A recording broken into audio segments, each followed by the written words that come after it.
Welcome to Cinema Chop Shop. Watch, chop, retrofit. All right, how about a hypothetical? Sure. Would you rather be a slave in paradise or a king in hell? No, wait. How about fuck, marry, kill the Golden Girls?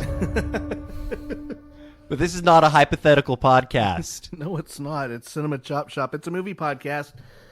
And we're back with the full crew. Blanche Rose Dorothy, but you got it. Yeah. Yeah. Joey's here. Say hi, Joey. Hi. Todd's here. Hello. Travis is here. I think there's 4 Golden Girls, so you could double up on one. Blanche was the slut, right? Yeah. I always thought that was kind of you take two Don't girls and double up on a dude like me. Slut shame menopausal women on this podcast, Todd. Yes, well, I wasn't shaming her. All right. Hey, it's Oscar season. Travis has got his tuxedo dry cleaned and pressed. He's ready to lose to his wife again with his Oscar she doesn't predictions. even watch the movies. She's still going to wins win every time. Every time. I think she's using AI. Probably. She's been doing it since before the prominence of AI. She's just a fireball. So, don't get too far into this because we'll talk about it on an episode in the future, but not your prediction, but what is your sentimental favorite for Best Picture? Me, one battle after another. Yeah, me too. I kind of wouldn't mind seeing. I love all of the movies that I've seen thus far. Mm-hmm. I think I would like to see Sinners win. That would be cool because I love that movie. I wouldn't and be mad obviously at it would it. be kind of important. I'd be fine with that. A black director, horror. I know this is unpopular opinion in this circle, but I loved Marty Supreme, and I think it is a great film. Yeah, I'm the bridge between the two of you. I was okay with Marty Supreme, but there are things I didn't like about Marty Supreme. I found his character. I was surprised. So unlikable. Of course, I think that Timothy Chalamet is kind of overrated. Chalamet? Chalamet Medina. That's his body name double. is. I think he's kind of overrated as an actor. I don't think he's bad, but I just am never like, oh my God, that was. They make it seem like he's the Marlon Brando of the day, and I just don't see it. Yeah, I don't either. And I love the Safdie brothers. I know it was just the one. Uncut Gems is one of my favorite movies of the 21st century. But I want one of those two to win Best Director and Best Picture, and for Frankenstein to just clean up on technical, all of the costume, technical, aesthetic it would sort be, of categories. It would be a wild dark horse win if The Secret Agent pulled it off. I love that movie too. That was good. Cool. I haven't seen that one and yet. it's so rare that a foreign film gets nominated for Best Picture. And there's 2 this year, which is wild. So I like Begonia a lot. Begonia was good. Begonia's great. That one plays right into my wheelhouse. Dark comedy. All right, so Oscars. Clearly, it's the season, so somebody's got to lose every year, and sometimes the wrong picture wins. Sometimes the wrong picture does win, like with Moonlight and La La Land, when they mixed up Shakespeare in Love. But terrible. But everybody's got opinions. Everybody's going to somebody's going to be butthurt no matter what, right? True. And in the lens of history, some movies age like fine wine, and that's what we're talking about today. Talking about robbed at the Oscars. Each of us are going to talk about 2 films, the winner and one of the losers, that we feel was not given its fair shake. Correct. So I'm going to ask each of you to kind of give us an overview of your 2 films briefly, and then dive into your discussion of why your pick was robbed at the Oscars. Travis, you are going to go first today. I'm going first, and I decided to go with a pair of movies from 1977. The winner that year was Annie Hall, and it was up against several films, including Star Wars. And so I'm going to be talking about why Star Wars was robbed at the 50th Academy Awards. April 3rd, 1978. A young Sean Steadman is sprawled out on the shag carpeting in front of his family's new 27-inch Zenith TV, hoping to catch some stars, like Burt Reynolds. It's the 50th Academy Awards ceremony at the Dorothy Chandler Pavilion. Misogynistic, racist, egomaniacal actor and comedian Bob Hope was hosting for the 19th time. The nominees had been announced the previous February. The films Julia and The Turning Point tied for the most nominations with 11 each. Woody Allen became the first person to receive nominations for acting, directing, and screenwriting for the same film since Orson Welles, who previously achieved this feat in 1941 with Citizen Kane. And to that, I just have to say, you, sir, are no Orson Welles. With its 11 nominations and 0 wins, The Turning Point was the most nominated film in Oscar history without a win. Vanessa Redgrave became the first performer to win in a supporting acting category for playing a titular role via Julia. So the nominees for Best Picture, we had Annie Hall, directed by Woody Allen, The Goodbye Girl, directed by Herbert Ross. That was with Richard Dreyfuss and Marsha Mason. We had Julia, directed by Fred Zinnemann. That starred Jane Fonda, Vanessa Redgrave, Meryl Streep, and Jason Robards. Star Wars, of course, directed by George Lucas. And then The Turning Point, directed by Herbert Ross. That was with Anne Bancroft, Mikhail Baryshnikov, and Shirley MacLaine. At the end of the day, Annie Hall won 4 awards, including Best Picture. Other winners included Star Wars with 6 awards, Julia with 3. But for argument's sake, I'm going to be focusing on Annie Hall versus Star Wars. So, quick recaps of the films. Annie Hall, we've got comedian Alvy Singer, played by Woody Allen, who examines the rise and fall of his relationship with struggling nightclub singer Annie Hall, played by Diane Keaton. Speaking directly to the audience in front of a bare background, Singer reflects briefly on his childhood and his early adult years before settling in to tell a story of how he and Annie met, fell in love, and struggled with the obstacles of modern romance, mixing surreal fantasy sequence and small moments of emotional drama. In Star Wars, Episode 4, A New Hope, which I'll just be referring to as Star Wars.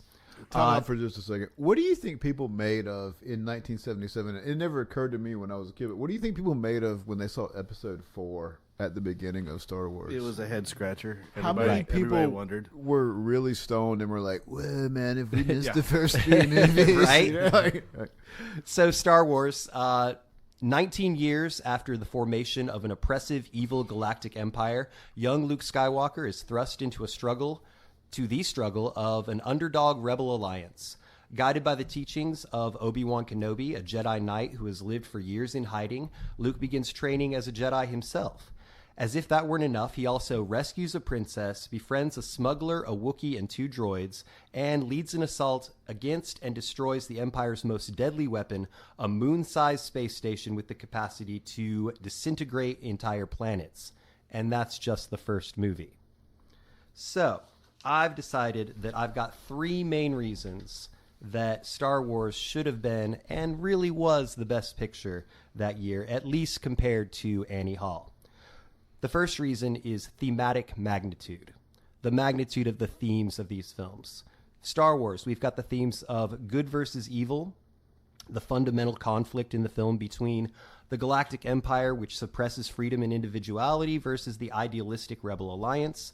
This could be seen as a reflection of contemporary American mistrust of the government following the Nixon administration. And it's also not a coincidence that the Imperial officers' uniforms and general demeanor are very similar to Nazi SS officers, or that the phrase stormtroopers could be easily replaced with Death Squad.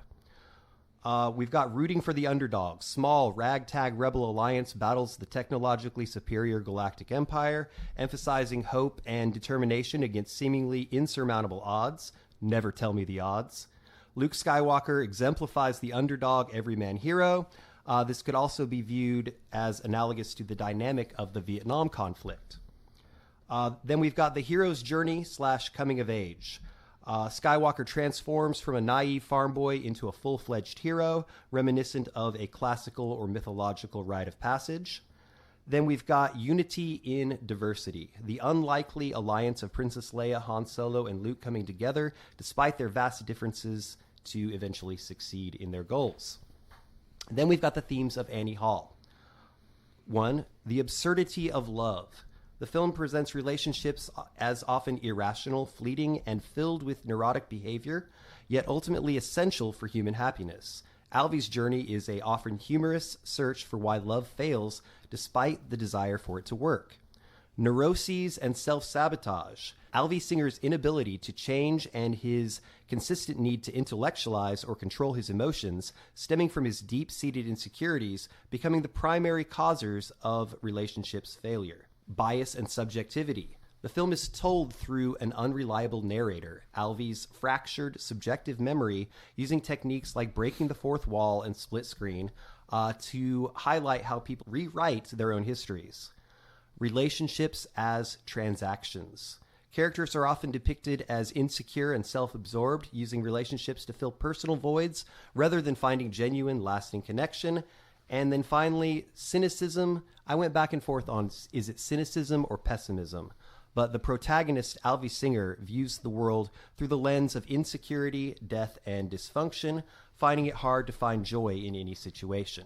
So those are the magnitudes, the relative magnitudes of the themes. Next, we've got the cultural impact. Annie Hall, 1977, it's a critical darling. Annie Hall's recognized as a masterpiece of modernistic intellectual cinema that redefined the romantic comedy genre. You've got fashion influence, cinematic style, cultural representation, and the genre redefinition. Then, in terms of Star Wars, it was a pop culture phenomenon. Star Wars changed the film industry by introducing the era of the summer blockbuster and transforming movies into massive multimedia franchises. With things like phrases that entered the cultural lexicon, "May the Force be with you," the concept of the evil empire, "I am your father."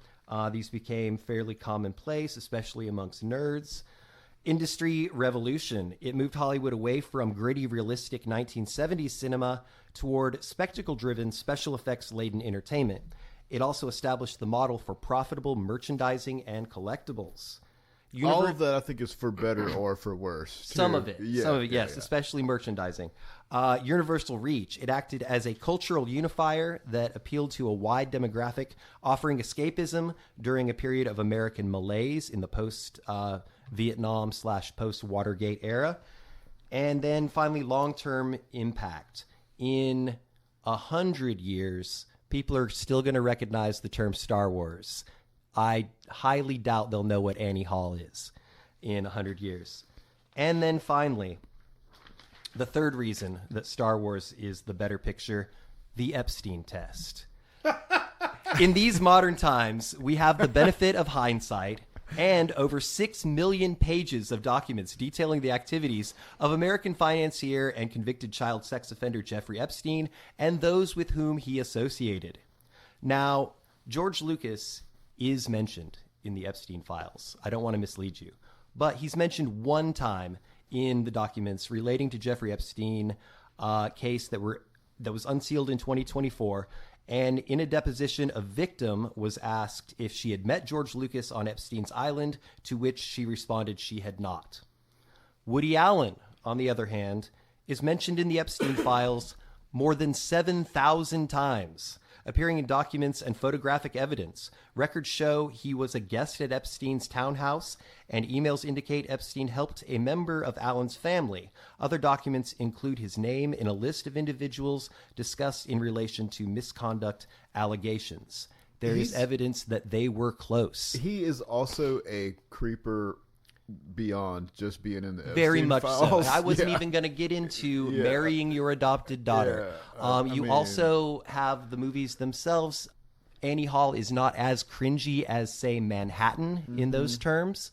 But there is a scene in Annie Hall where his friend picks him up and is mad because he had to leave a date with two 16-year-old twins, and he's pissed off about it. Even if he were an unimpeachable rabbi, the whole neurotic shtick that he does is just nails on a chalkboard, and I never understood why anyone found that remotely funny. Especially over and over and over again. The only movies from Woody Allen that I ever enjoyed were the ones that he did not act in, like Match Point, for instance.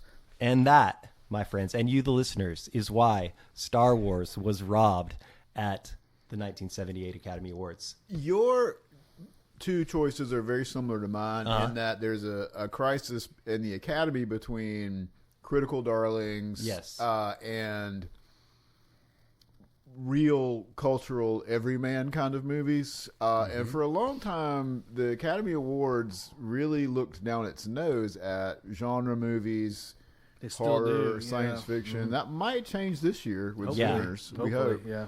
It was a good year for horror. It was. And so those kind of things are being taken more seriously, I think. Star Wars isn't like, I mean, it's fucking Star Wars. Right? But it's not, a great cinematic. It's not Ben-Hur. It's not perfect, and nor is it 100% original. It's derivative. You've got of the Japanese samurai films. Seven Samurai, Magnificent Seven. You've got the dogfighting World War II pilots. For sure. Weekly serialized adventure series. So, yeah, it's in that regard, I think that's what a lot of the knocks against it were early on, is that it was so inspired by what had come before.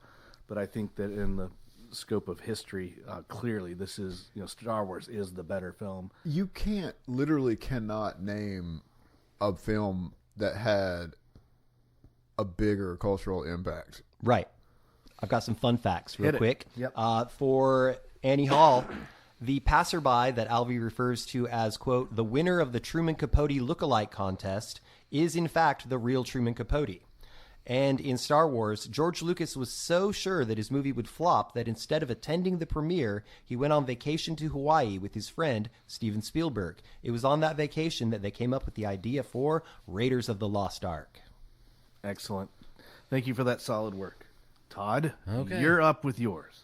And building off of what Joey mentioned, another dichotomy we sometimes see in these sorts of standoffs with film is the popular feel-good movie versus the more introspective, bigger statement style film, but perhaps a little bit darker, and therefore the Academy oftentimes will go with that film that's more of the crowd pleaser, which we have in this case in 2010 with The King's Speech, which won Best Picture, versus The Social Network, directed by David Fincher and written by Aaron Sorkin. Both of these films were, of course, based off of real-life events. The King's Speech focuses on the erstwhile Prince Albert, a.k.a. Bertie, who at the beginning of the King's Speech we see trying to deliver a speech to a crowd, and he has what they call a stammer, a.k.a. a speech impediment. And this is okay because he is sort of the Prince Harry of the royal family at this time. He's the spare. His father, King George V, is the president, and his brother is supposed to... Wait. His father's the president? Yes, the president. The king, sorry. His brother is supposed to be the heir apparent. However, he falls in love with a divorced woman. Wallace Simpson. And that cannot happen. An American divorcee. Correct. And he insists on marrying her, and when there's pushback, he abdicates the throne, which suddenly pushes Bertie and his stammer into the royal throne. He takes on the name King George VI, succeeding his father. He is actually, incidentally, the father of Queen Elizabeth, who, of course, comes after him in the succession. But in any case, to deal with his stammer, he begins going to a speech therapist who is played by Jeffrey Rush. Rush insists upon not treating Bertie with the same sort of deference that he's used to, insisting on calling him Bertie, for example, and not giving him the sort of royal treatment that he's used to. And while, as you would expect, King George, a.k.a. Bertie, is resistant to this at first. Of course, eventually this breaks down the walls. We see George's loving relationship with his wife, played by Helena Bonham Carter. And so eventually we get to World War II, and this is his rocky moment where he has to give a speech to kind of rally. I thought he was going to run up the stairs at the Buckingham Palace. He does the royal version of this by going on the radio and delivering with no speech impediment or stammer, a inspirational speech that is oftentimes historically credited as an important moment for the British people during the Blitz. It helped them to keep calm and carry on. Correct. The stiff upper lip ethos, as it were. It is a very enjoyable film. I enjoyed the hell out of it. I'd never seen it before. Charming movie. You have great the performances are all, great. Colin Firth won Best Actor that year. Jeffrey Rush, I thought was a little bit better as the speech therapist who kind of breaks down. They're both great. Yeah. So really, really good. So it's an enjoyable film. However, it's a charming character study, but it doesn't really aspire to be anything more than that. It just wants to please the crowd. An example of this is that we get some insight that King George has a temper. We only see that temper manifest itself a few times during sessions with the doctor. Now, if someone actually has a temper, this is going to show up in his relationships, his intimate relationships.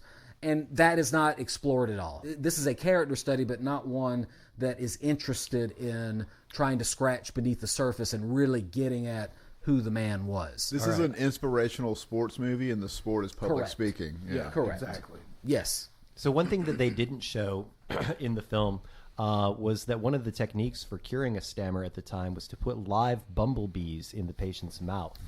I don't think that would work. Well, if the bumblebee stung them, then it meant it meant that they were a witch. Entomology nerd here. Bumblebees don't sting. Fuck. Yeah, bumblebees do not sting, Travis.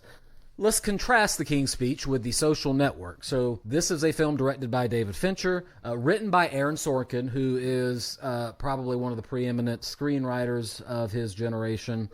In The Social Network, I think he gets a really good calibration here, and the film centers around a young, burgeoning Facebook CEO played Jesse Eisenberg playing Mark Zuckerberg, who, of course, is the eventual CEO of Facebook. Now, in contrast to The King's Speech, where we come to find King George kind of charming, we are immediately put on guard with Mark Zuckerberg because the opening scene shows him with a date at a bar where he is a total asshole. He is, yes. He implies that he is, that she's only with him, that they only got into the bar because she slept with the bodyguard. And a host of other reasons. We also find out that he seems very shallow, like he's really interested in being members of certain clubs and who else is members of clubs and competing for those sorts of things. He's also has a very socially awkward mannerisms that are just kind of rude and off-putting. So, in contrast to the charming character of King George, Mark Zuckerberg is not that at all. In fact, just the opposite. And so this may kick off why the Academy went for the more crowd-pleasing film, because The Social Network is more interested in delving into a character study that has some depth and that tries to get into the guts of Mark Zuckerberg and figure out what drives this guy, why he behaves the way that he does. And it's built around certain facts that we know. And, of course, there's always debating about the historical accuracy, this, that, or the other. Zuckerberg saying, well, that didn't really happen, etc. Regardless. Except for the bumblebees. Right. Throughout the film, we see Zuckerberg start Facebook. The birth of Facebook is him trying to get revenge on this girl who he had a date with by matching her up with other girls. By going on his live journal and just talking shit about her. Then he matches her up with another girl, and Facebook, it starts out as guys choosing which girl they think is hotter. Mm-hmm. And that's kind of how it starts. It then becomes this thing that is supposed to just be centered around Harvard and the exclusivity of Harvard. Hence, eventually goes on to become the Dollar General of social media. Yes. This is where we are introduced to the Winklevoss twins, who are among the many people who sued him and who he screwed over, who were supposed to be his business partners, who had the idea to kind of evolve Facebook from what it eventually was. Of course, Zuckerberg in real life disputes this, but in any case, his best friend, played by Andrew Garfield, who has a great performance in this, places the seed money for Facebook and seems to want to be a genuine friend with Zuckerberg, even though he is an asshole to him many times throughout the film. We all kind of know the outline of the Facebook Zuckerberg story, but the end of the film is just sort of this reckoning where we see Zuckerberg as kind of a little boy who just wants people to like him as he's sitting there refreshing the page of the girl who at the beginning of the film he had screwed over. and who he just wants desperately to like him. The framing device is this deposition that he's a part of with Andrew Garfield's character, the Winklevoss twins, all these people who are suing him. Let's do the comparison. Why does the Academy go with the King's Speech over the Social Network? One aspect clearly has to do with the crowd-pleasing aspect. The Social Network was a well-attended film with about $200+ million at the box office, but the King's Speech got $400+ million. It has a more crowd-pleasing dynamic, whereas Mark Zuckerberg is a completely unlikable character. It's a more kind of dark, introspective film, and not the kind of film that you stand up and cheer about when it's over. Yes, Trev? I was going to say, not only is it not such a feel-good movie, it makes the audience look into the mirror. Correct. Because we were all, and some of us still are, very much ingrained in social media. Yes. We're still we've been the person refreshing to see if so-and-so, some girl has, accepted our friend request or, read our, message that we sent them or whatever it is. Well, what makes it a better movie, Todd? That's what I really want you to get at. Well, so those reasons, it's the depth. It's the depth of the character study that it's just satisfied to please a crowd and show the charming side of a particular character and maybe kind of gloss over the darker edges, versus a film that is also a character study but has the goal of digging into the guts of the character, figuring out what makes him work. And it also has a more macro goals as well that Travis alluded to, which is that kind of turning the mirror on the audience a little bit. We're kind of we may recognize, as much of a shit as we think Zuckerberg is, there are little moments where the audience kind of recognizes themselves in it, in the character of Zuckerberg. It strikes me that in these two movies you have two fictional histories, basically. One of them about events a century-ish on. Yeah.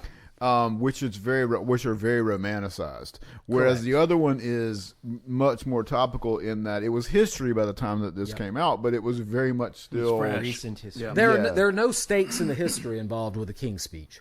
Everybody pulls for the British and against the Nazis in World War II. There's no controversy except there. for the There's Nazis. Yes, correct. There's no controversy there. There's no picking sides or whatever. Whereas this is history that we're living out. This was 2010. This was only about 5 or 6 years into the existence of Facebook.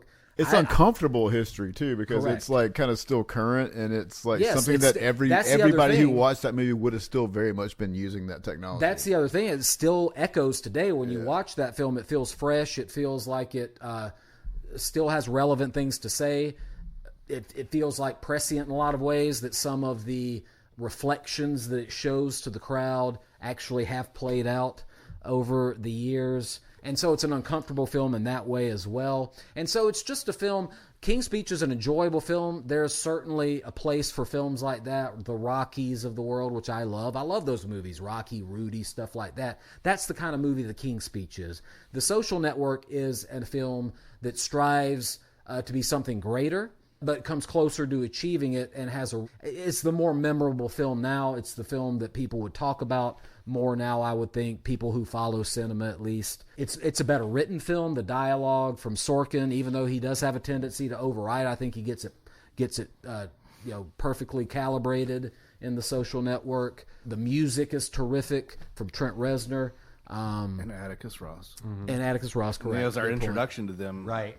So even just the aesthetics, beyond just the desire to kind of go into depth and explore something that's like a contemporary issue going on in America. And I think that made a lot of people comfortable, and the Academy, didn't have the guts to kind of stand up for the movie. Incidentally, though, the Golden Globes, it did do better than the King's Speech. And I kind of wonder if there was some design in that, we'll give the Social Network the Golden Globes, where they won Best Picture, Best Director, Best Original Screenplay, and then it kind of flipped over for the Oscars. But regardless, the Social Network is just the more prescient film, the film that is still an important film now. And that's it. Perfect. Travis. I got some fun facts from the King's Speech.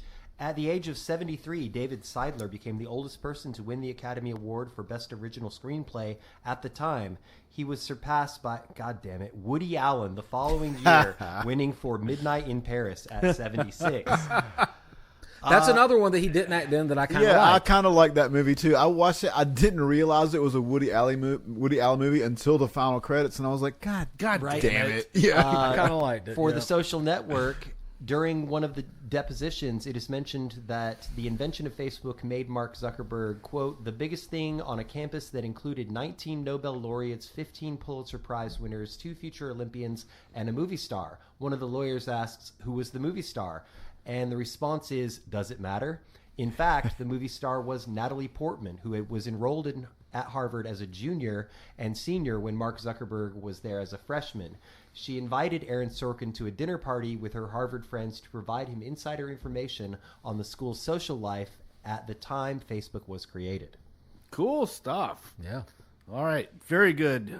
Thank you, both of you, for your first half insights into these battles. We'll come back with me and Joey after we take a short intermission. chomping at the bit. But not before we say, let's all go to the lobby. Let's all go to the lobby. Let's all go to the lobby And get ourselves some Oscar Mayer wieners. Very good. Ooh. Wiener. Yum, yum. It's time for a tasty and refreshing snack. We promise to satisfy your hunger, your thirst, your sweet tooth. So visit our refreshment center now. Let's go. All right, we're back, and 3 out of 4 peed in the yard. Yeah, I'm the odd man out on that one. You didn't have to admit to Bladder it. of steel. Nobody was here to see it. I'm proud. In the audience. All right, we're back. Joey's going to continue with his robbed at the Oscars pick. So I went with the 1974 Oscars. That was the year of my birth. That year was kind of with the exception of the 2 films I'm going to talk about, kind of a weak year, I think, for Best Picture nominees. You had American Graffiti, Cries and Whispers, which is sort of late period Ingmar Bergman, and a movie I'd never actually heard of called A Touch of Class. Nope. Along with the one I'm going to talk about later, which I think got robbed, and The Sting. The Sting kind of swept the Oscars that year. It had 7 wins overall, including Best Picture, Best Director, George Roy Hill. It was a fun movie, as I recall. It is. I'm got not the going to argue team that up. it's a bad film. Yeah. No, same thing with most of the. I mean, most of these ones. This one, like I said, is very much like Travis's, where you have a good movie, arguably, against a truly iconic one, Right? Or one that ended up being truly iconic. George Roy Hill also won Best Director. He did Butch Cassidy and the Sundance Kid. He also did Slaughterhouse-5. It also won Best Screenplay, and it won 5 other Oscars in various editing, technical, costume categories, and things like that as well. It's a good film. I just watched this very recently. It's got star power for days. Paul Newman with the bluest eyes you have ever seen. I swear they did the treatment of the film to make those blue eyes just pop. He's been off hitting the spice. screen. George George Lucas snuck into the remastering of it and used his little Star Wars magic. Yeah, Robert Redford also in this film, along with a lot of character actors that you'd recognize. Charles Durning is in here, Eileen Brennan, and Robert Shaw, who I'll talk about a little bit later, who is The great Robert Shaw. great in this movie. It's a breezy kind of take on sort of Depression era film noir kind of tropes. There was a lot of this kind of stuff in the 70s.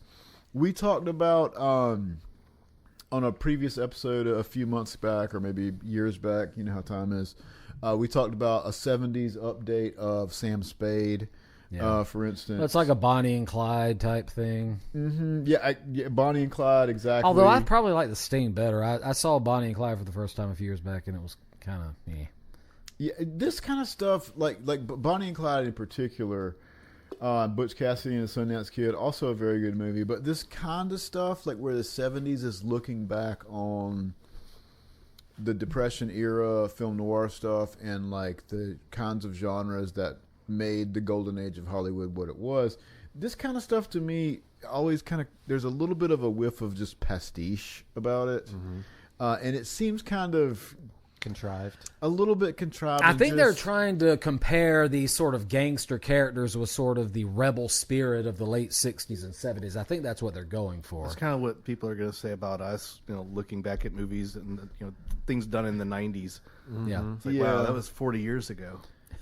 So the Sting, on the surface, it's 80s, very 90s. much like if I tell you what this movie's about, it sounds very much like a film noir from the 30s or 40s, but it feels very different. It's a very breezy, almost kind of light. I mean, not that people get murdered, bad things happen, but it's kind of this breezy, comic, kind of lighthearted. What's a take murder on here it. and there?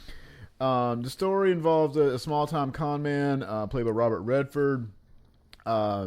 At the beginning of the movie, his friend ends up getting murdered after they pull off a very minor hustle by people related to a mobster named Doyle Lonigan.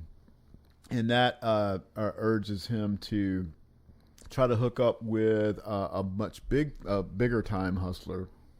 Gorfman, I believe is his name, played by Paul Newman.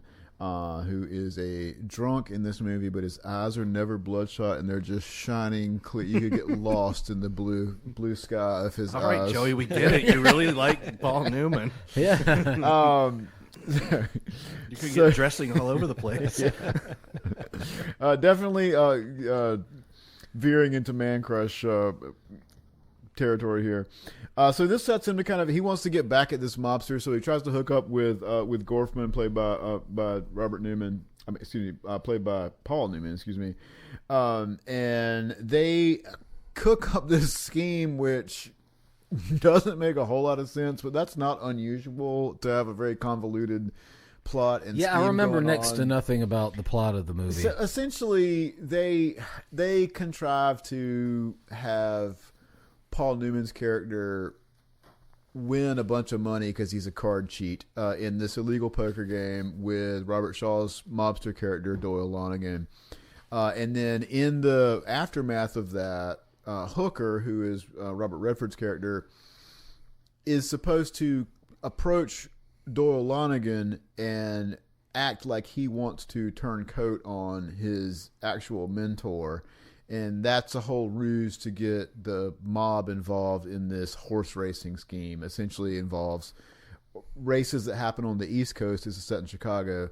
And basically they have tipped off the radio guys to wait 5 minutes to air the races. So what they know who's going to win the races.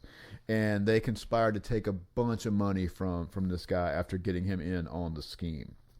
There is, that's all very convoluted. There's a huge twist. Have y'all seen this movie? Yes. I have, yes. If you haven't seen it, those of you at home, I won't reveal the twist, but I will say it's such that when it happens, you're like, wait, this is a twist, right?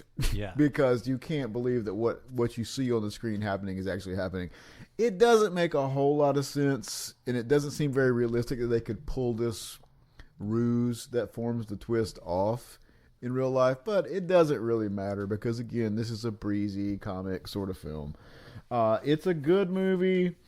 There's nothing wrong with it. It's it's easy to see why the Academy went with this movie over the movie that I'm going to argue that it robbed, because it is a crowd pleaser. It's a callback to Hollywood's golden era.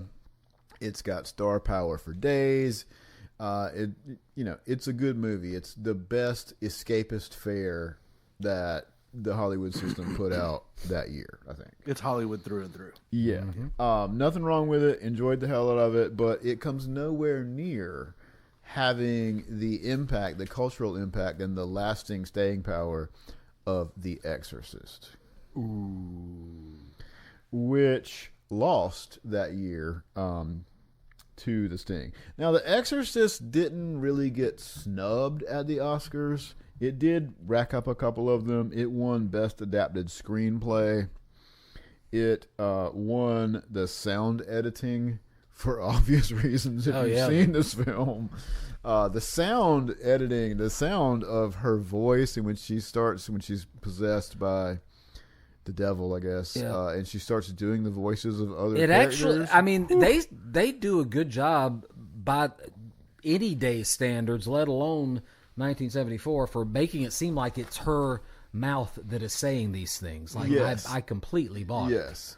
So before I get too much further into this movie, I gave you guys this shocking confession earlier, but I want to get into this. sure you wanna I admit this saw to The the public? Exorcist for the very first time this morning Whoa. while I was drinking my coffee. I do not That was recommend, shocking when he texted Sean and I this information the other day. I do Just not knowing recommend you as a horror fan. I wanted to watch it last night, and my wife was like, "No fucking way." I watched that movie when I was 9. It is not ever getting into my eyeballs ever again. I said, "Okay." So I watched it this morning, watching my coffee. This is shocking that I haven't seen this movie. I like a lot of kind of How did movies, that but happen? I consider myself a horror aficionado, right? I'm sort of a horror junkie. So, but even when I was a teenage horror fiend, even as I had separated myself from my very fundamentalist Southern Baptist upbringing, the lingering fear of the devil was very real to me. Wow. And so even when I, was greedily devouring slasher flicks and even Hellraiser and stuff like that, anything about the devil, I was still a little bit. See, with similar backgrounds, I was kind of the opposite, because those kinds of films were the only ones where I was, after I really became a horror fan, of course, those were the only That were ones that still actually scary. still scary to me, where I actually became, unsettled. And so I was drawn to them. As I grew older, and I was pretty sure the devil wasn't real anymore. Pretty sure. Pretty sure. So you would have picked King in Hell versus Slave in Paradise, or the Slave in Paradise. It depends versus on the King in slave Hell. master. Okay, all right. Oh, also, the Exorcist, much like Bumblebees, no sting. Oh, because the other movie was The Sting. Oh, okay. So and after that whole thing with the me being scared of the devil wore off, I had seen some of these movies and I had come to hate, and I still do hate, what this subgenre of horror that I call the Catholic savior horror. Ooh. Because this is an institution that brought us the motherfucking Spanish Inquisition and has aided and abetted for centuries child predators, aided, abetted, and fostered them within its ranks, and is still doing it today despite its progressive stance. You also have indulgences and things of that, any number of things. Any movie that wherein the Catholic Church, or the church of any kind really, positions itself as the savior against the last bastion of hope against evil is fucking bullshit to me, and it turns me off. And I don't mean that to offend anybody's beliefs, but that's what I think about the institution of the church. Yes. That includes the So you are not Conjuring. I was going to say, you're not a Conjuring franchise. No, The fan. Conjuring, those two people that it's based on, I know, are con artists. are Are con charlatans artists, and yes. con artists. It's Yeah, ridiculous. I agree. Anyway, I did kind of like the first one, though. Annabelle's real, though. for all those reasons, I just never really got around to watching The Exorcist until today. Holy fucking shit, y'all. Yes, of course. It's a good film. It holds up. Amazing. It is Incredibly still, well. even to my jaded horror veteran heart, it's still very unsettling. I'm not going to say that it's scary necessarily, but it was very unsettling. I feel bad for Linda Blair. As a child actress, you had to do, there's didn't one go so scene well that I for don't her want to after talk that. too much about, but the scene with the crucifix, Yep. I mean, what was that like? Her acting that scene at, 10 years old? 11 years old. All of that kind of stuff, the actual exorcism itself, I was sort of familiar with. It's hard. This is a movie that has kind of seeped into the cultural unconsciousness, and you've seen clips of it. You've seen parodies of it. People You've would seen actually it. pass out in the theater when they initially saw it. Yeah, so I was familiar with that aspect of the movie. What I didn't know much at all about the family drama that leading up to it, and the frame story in northern Iraq with the archaeological dig and that kind of stuff. But it strikes me that this movie, I know the Academy has always kind of looked down its nose at horror, but this movie, until the last 30, 45 minutes, is a family drama. Yeah, the first half. Mm-hmm. The turning point is when Reagan comes crab-legging down the stairs, and then that's which when is still freaky as hell. I know. Yeah. It again, much like with Travis's 2 picks, it would be hard. The Exorcist doesn't quite reach Star Wars levels, obviously, but like, if you walked out onto the street right now and talked to 100 people and you asked them about these 2 movies, The Sting, most of them, unless they're cinema film nerds like we are, probably are vaguely aware of it, if at all. But almost everybody will at least have some knowledge of The Exorcist. Yep. More people are going to know Sting the wrestler. Yeah, exactly. Or Sting the bass player from the Police. I actually watched this film with my 13-year-old daughter. If you must go judge me if you will, but I was 10 years old when I watched That's questionable it. So, parenting. She loved it, and she didn't get scared. And we talked through the controversial bits, but she wanted to watch it though, because even now there are shows that she watches that will reference it. And so she was like, when she would see something where she understood such and such reference, it was kind of cool to kind of see that. I was like, yeah, you can go to school and tell the other kids. So not only is this like, just have much more lasting cultural impact, just in terms of just horror, it's like, it's, one of the absolute iconic horror movies. And this is, I'll end on this note. This is a little bit of, I'm glad I finally watched it, but this is a little bit of a sad day for me, because I'm pretty sure this is the very last of the absolutely essential, iconic horror movies that I still haven't seen. Where do we go from here? When you You're never going to get to watch The Exorcist for the first time. I know, again. yeah. So when you texted the other day, you were expressing, don't judge me. I was actually felt more envious. It's like, oh shit, he gets to experience it for the first time. My first and only viewing of The Exorcist happened at 8 o'clock in the morning, drinking coffee. So, alone in the house. If I had been alone in the house watching that movie when I was 10, I would be in a psychiatric hospital. Well, I wasn't alone. I wasn't alone when I watched it, but nevertheless. Fun facts for Joey's picks. From The Sting, Robert Shaw injured his knee and incorporated the resulting limp into his performance. According to You'll Never Eat Lunch in This Town Again by Julia Phillips, Shaw split all the ligaments in his knee after slipping on a wet handball court at the Beverly Hills Hotel a week before filming started. He had to wear a leg brace during production, which was kept hidden under the wide 1930s style trousers that he wore. I wanted to mention this. I think I've skipped this when I was talking about The Sting. This, Robert Redford and Paul Newman, obviously the star power, but this is Robert Shaw's movie. Mm-hmm. And our audience will probably remember him as Quint from Jaws. Mm-hmm. He brings like some actual menace to this role. Like, I would be terrified to meet this mobster character in real life. All right, and fun fact from The Exorcist, director William Friedkin had to take an all-British crew to film in Iraq because the U.S. had no diplomatic relations with Iraq at the time.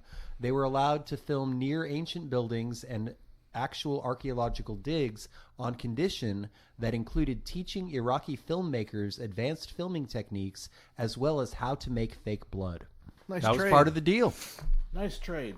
My section will be about splitting hairs because I'm talking about 2 exceptional movies. Yeah, you took on a tough one. So from 1950, I guess 1951, the winner was All About Eve, a film written and directed by Joseph Mankiewicz, starring Bette Davis, Ann Baxter, George Sanders, Celeste Holm, Gary Merrill, Thelma Ritter, Marilyn Monroe in a very small early role, and Hugh Marlowe. Backstage is where the real drama plays out. One night, Margot Channing entertains a surprise dressing room visitor, her most adoring fan, the shy, wide-eyed Eve Harrington, played by Ann Baxter. But as Eve becomes a fixture in Margot's life, the Broadway legend soon realizes that her supposed admirer intends to use her and everyone in her circle, including George Sanders' acid-tongued critic, as stepping stones to stardom. Featuring stiletto-sharp dialogue and direction by Mankiewicz and an unforgettable Davis in the role that revived her career and came to define it. I'm pitting that against the one that was robbed at the Oscars, Sunset Boulevard, written in part and directed by Billy Wilder. Gloria Swanson, William Holden, Nancy Olson, Eric von Stroheim. An aging silent film queen refuses to accept that her stardom has ended. She hires a young screenwriter to help her set up her movie comeback. The screenwriter believes he can manipulate her, but he soon finds out that he is wrong. The screenwriter's ambivalence about their relationship and her unwillingness to let go leads to a situation of violence, madness, and death.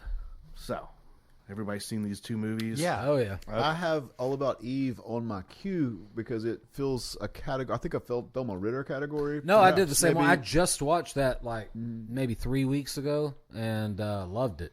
All right. So, yes, I will say that these are both 5-star rated movies in my Letterboxd. I love both of these movies, but I'm going to tell you why Sunset Boulevard should have won. While Eve has the better quotes, fasten your seatbelt, it's going to be a bumpy ride, for one, Sunset has the better iconography. The image of Norma Desmond descending the staircase, lost in her delusion, is arguably the most haunting image in film history. It didn't just capture a moment, it captured the ghost of silent cinema itself. Sunset Boulevard took massive risks with its tone. It's a feel-bad movie that refuses to give the audience. It refuses to give the audience a clean moral cut. In 1950, choosing All About Eve was the prestige choice. Choosing Sunset Boulevard would have been the artistic choice. All About Eve is an homage to the spoken word, whereas Sunset Boulevard is a eulogy for visual image. The silent era. That was deep, Sean. Thanks. Nice. By casting real silent era legends, Gloria Swanson, Buster Keaton, and director Eric von Stroheim, Wilder wasn't just making a movie, he was conducting a seance. Yeah. So, They seem to be Versus really, a love letter, it was a seance. I like that. They seem to be really in their like Buster Keaton and in his very limited role. They seem to be very aware of absolutely. what they're doing there and why they're. I'll there. get into that in a Yeah. second, too. All About Eve is about the future of the stage, cyclical and cynical. But Sunset is about death of an art form. It carries the weight of a history that Eve, as brilliant as it is, simply doesn't have. All About Eve gives us Margot Channing, who is ultimately saved by her choice to settle down and be married to a man. It's a conservative ending masquerading as a progressive one. Norma, on the other hand, refuses to settle. She's grotesque, yes, but she's also a radical force of nature who refuses to accept the expiration date that Hollywood's placed on her. She will not go away. Exactly. Sunset Boulevard is a more modern film because it highlights a psychological damage of the male-dominated studio system, whereas Eve frames the conflict as a catfight between two women. And that's all it is. And that's even furthermore because at the end of the film, we see history repeating itself. It ends with Eve being visited by her fan, who has the same designs on supplanting her by being her biggest fan and getting in her good graces. But you talked about the meta layer. One of the deepest Easter eggs you can discuss is the character of Max von Mayerling. He's played by Eric von Stroheim, who in real life was a genius director who actually did discover Gloria Swanson and was then discarded by the studios. Both films pull back the curtain on the dream manufacturing business, the Broadway stage versus the Hollywood studio. Each features a protagonist desperate for the spotlight, Eve Harrington, the rising predator, and Joe Gillis, the cynical opportunist. Both are anchored by career-defining performances, Betty Davis and Gloria Swanson playing aging stars grappling with irrelevance. All About Eve's a sophisticated comedy of manners, sharp, literate, and verbal. Sunset Boulevard is a psychological gothic noir, dark, visual, and claustrophobic. In Eve, the death is a professional and social one. In Sunset, the death is literal, physical, and tragic.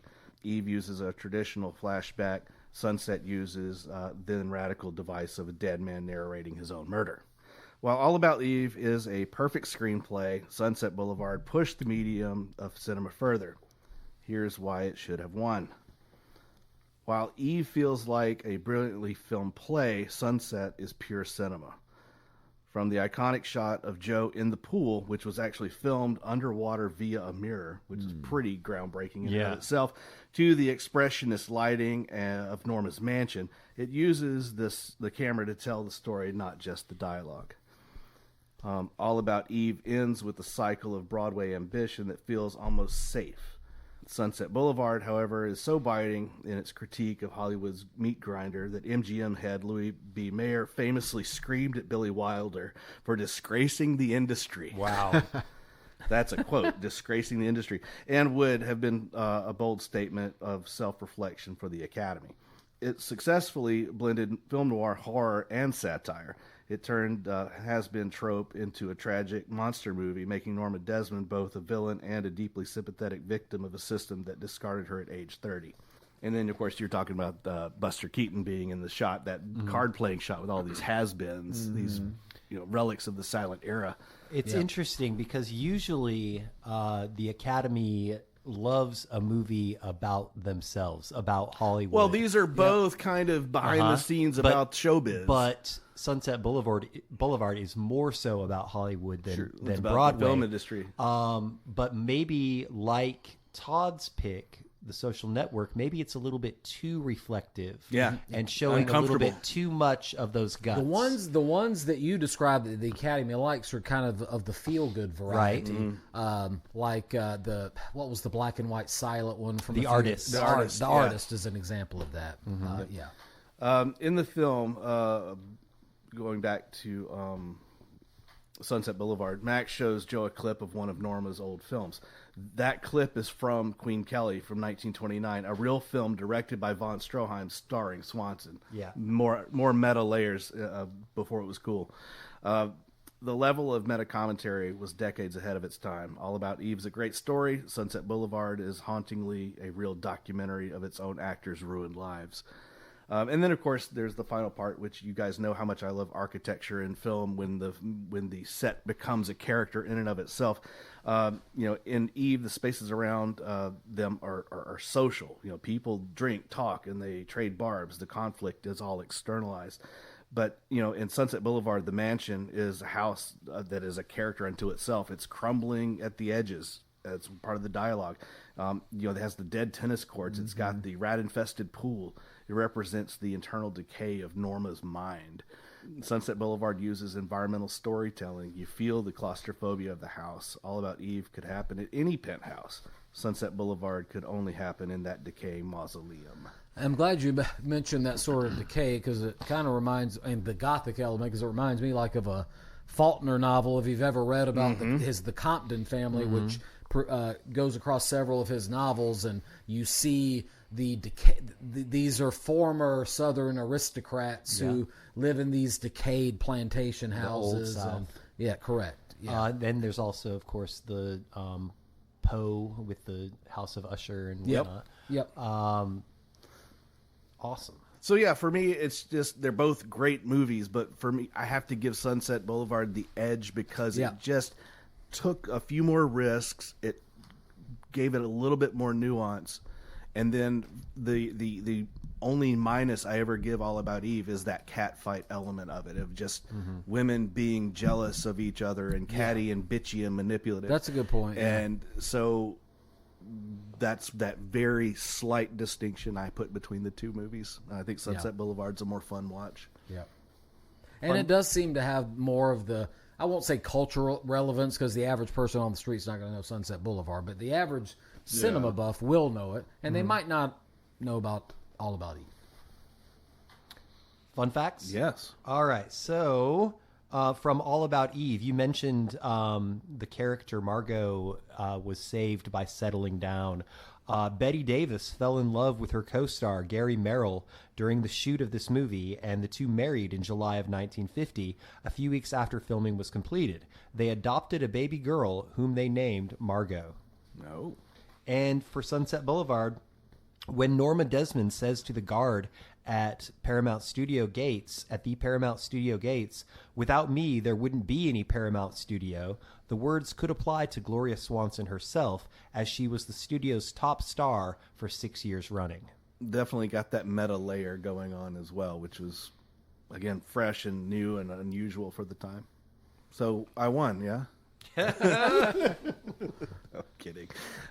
You had the toughest call, that's for sure. It's fine. I'm kidding. It was a fun exercise. This was a thought exercise for us, and I'm glad you guys participated and had some fun. And Joey busted his cherry today. Yeah.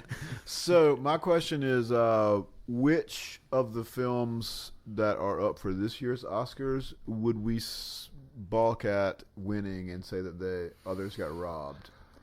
Or what would be the safe choice to pick as the winner? I haven't seen all of them yet. I still need to watch Begonia and Hamnet. I think Hamnet would be the one that is likely to win, and years later everybody goes, it was okay.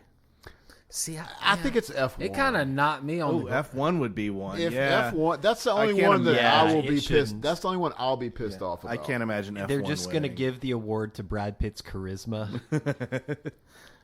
I don't know, man. Hamnet knocked me for a loop. Oh, me too. I emotionally. mean, I liked it. It's a downer. Now it is though one of those historical exercises that maybe doesn't have that's the, always the a knock. larger relevance. That's always a knock against the Academy too, is that they'll always defer to the historical drama because they're so lush and lavish. And Did anybody You can watch... see one battle after another losing, which seems to strive for something bigger, like the Social Network or some of the other pictures that might stand out. What about Train Dreams? Has anybody seen Train Not Dreams? yet. I haven't seen it. Okay. Yet. I've read I'm the book. I've read the reluctant. book. and It's great. good, but it's a bummer. okay. I am reluctant to watch that one because I love that novella. And Yeah, if great. memory serves, it seems sort of difficult to film because it's very illusory and very not plot driven. Okay. So is it you enjoy it? I enjoyed the movie, but I have not read the book, so I wouldn't be able to speak on that. I think there there's- is a through plot in the movie. And I think there's I've seen an interview with the director floating around where he specifically addresses that, like, how did you manage to adapt this? Now, outside of the Best Picture category, my recommendation would be to watch for the Best International Feature, the voice of Hind Rajab. It's amazing. It's so cool. It's so cool and good and sad and prescient. What if Frankenstein won Best Picture? That'd be cool too. I'd be fine with that. I love that movie. I If finally Frankenstein watched- wins Best Picture, I will sneeze and orgasm at the same time. I finally watched that this weekend, and I did like it a I lot. love that movie. I love Guillermo del Toro's take on it. I think it's a dark horse. Yeah. But I would be cool with it. I'd I be would cool not with be it. upset at Like all. I said, the only one that would piss me off is F1. F1, yeah. Or Marty Supreme. I'm pulling for it. I love that movie. All right. Thank you, everybody. Enjoy the Oscars. When are they broadcasting? The 22nd or something? 21st, I believe. Okay, so we got one more episode coming up before that. We're going to be doing our Robert Duvall tribute episode. It's going to be another 16 movie bracket system where we've got a lot of movies where he plays Small but powerful parts. significant roles with limited screen time in Yeah. a lot of his movies. It's so funny going back and watching his stuff with films that I clearly know is a Robert Duvall movie, and then you watch it and it's like, he was in 5 scenes in that movie? So we're going to have a a that. It's going to be fun to... Apocalypse, yeah. He may have had some small 10 parts, minutes. but he was certainly not a small actor. The most memorable line from Apocalypse Now. I love the the smell of napalm in the morning. Smells like victory. Same thing Someday happened this with war's gonna end. Rain People, which I watched last night. I spent the first 3/4 of the movie thinking, Where is he? wait, I thought Yeah. this was a Robert Duvall Yeah, he film. doesn't show up until 30 minutes left, and he is significant. So anyway, we'll get into all that in 3 weeks' time to give us ample time to watch all these films and get them ranked, and we'll duke it out bracket style just in time for March Madness. So, great. Rate, review, subscribe. Check us out on social media. We're Cinema Chop Shop and Cinema Chop Shop Podcast on YouTube and Blue Sky. Tell your friends to check us out. Please, we could use some listeners besides you guys. Love your friends. Love your neighbors. Tell everyone that you love them because you never know when something might change. And everybody needs it. Be nice to everybody. Just be cool. And in the meantime, please remember to Watch, shop, retrofit.